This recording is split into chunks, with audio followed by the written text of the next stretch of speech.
how do these criminal groups operate at such a significant scale that they're able to steal 18 to 30 billion US dollars in South and East Asia alone last year? These groups are using technologies that have been built to allow normal business to scale massively. Now, on the back of that advancement in technology and the ability to reach audiences around the world that, for example, social media loves, um, these criminal groups also had the backing of established like money laundering channels, and a long history of already being able to channel and flow a lot of money across borders, basically through things like drugs trade. They've done a lot, like we mentioned, with casinos. So that infrastructure was already in place to be able to move massive amounts of money via traditional kind of organized crime groups.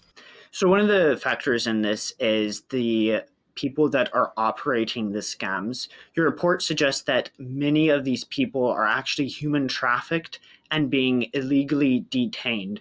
Can you speak to the scale of the human trafficking going on here? And also, where do these victims come from?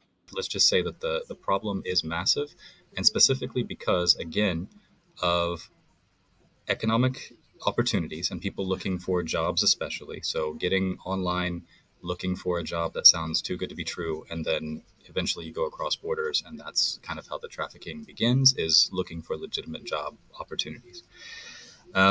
In terms of who is let's say most commonly trafficked, it really depends on the scam centers. It depends on the organized groups behind it. It depends on who they're targeting.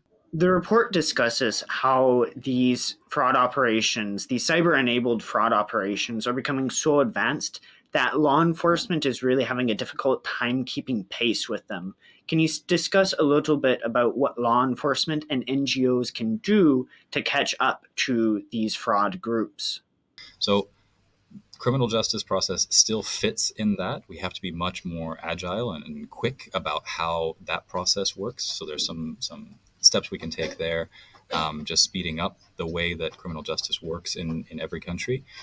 NGOs fit in the picture by basically filling the gaps and helping identify, for example, what's happening online, because law enforcement, if they're doing investigations, that's after the event has already happened. NGO's role would be pre-incident to try a lot more on the prevention side, I would say. But really, if we want to address this, I mean, this it's a global problem. Criminal groups, transnational organized crime groups, are not thinking about countries. They're not thinking about borders. So we have to readjust the way that we think about international cooperation.